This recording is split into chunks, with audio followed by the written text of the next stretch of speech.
উত্তরের শস্য ভাণ্ডার ক্ষেত বগুড়ায় এখন ধান কাটা মাড়ায় ব্যস্ত সময় পার করছেন কৃষকরা। তবে এবছর বৈরী আবহাওয়া সহ পোকার আক্রমণে ধানের ফলন নিয়ে কিছুটা দুশ্চিন্তায় তারা।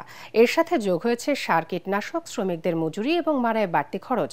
ফলে উৎপাদন খরচ তুলে লাভের মুখ দেখতে পারবেন কিনা এ নিয়ে রয়েছে শঙ্কা। বগুড়া থেকে আজিজুল হাকিম রুমনের রিপোর্ট, জানাচ্ছেন ফারহিন ইসলাম টুম্পা। বগুড়া জেলায় এবার আমন ধানের লক্ষ্যমাত্রা ছিল 1,83,500 হেক্টর। এর বিপরীতে উৎপাদন হয়েছে 1,83,495 হেক্টর জমিতে। তবে ফলন আশানুরূপ না হওয়ায় কৃষকদের মাঝে দেখা দিয়েছে হতাশা।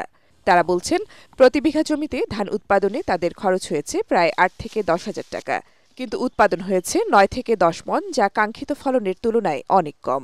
গত বছর আলু চাষে লোকসানের বোঝা মাথায় নিয়ে এবার ধান চাষেও খরচ তুলতে হিমশিম খেতে হচ্ছে তাদের। আওয়াজ করে পুষে ওটা যাচ্ছে না, ওই জন্য কামলা পেটের দাম বেশি, আর লস খাওয়া হলো আলু, চরম লস। 500 টাকা বস্তা। 1 বিঘা ধান কাটতে এরা 3,500 টাকা করে দিচ্ছে। তারপর ধান মাড়াই করতে লাগবে আবার আপনি বিঘাকে 700 টাকা।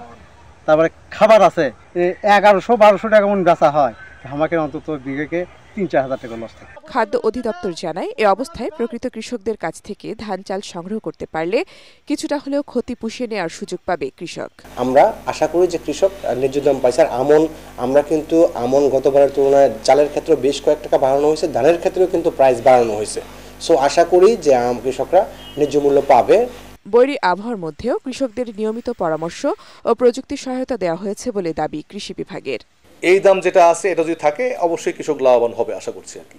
তবে যেটা বললেন শ্রমিক, এটা কিন্তু একটা সামনে বড় ইস্যু, এখনো ইস্যু যেটা বলছি আমরা, যখন কৃষক ধান কাটে এ সময় শ্রমিক পাওয়াটা যায় না এবং দাম অনেক বেশি হয়ে যাচ্ছে।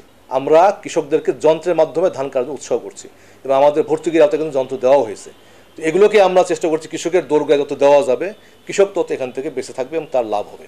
সরকারি ধান চাল সংগ্রহ কার্যক্রম ও সঠিক বাজার ব্যবস্থাপনা নিশ্চিত হলে বাঁচবে কৃষক, এমনটাই প্রত্যাশা সংশ্লিষ্টদের। Bureau report, ATN Bangla.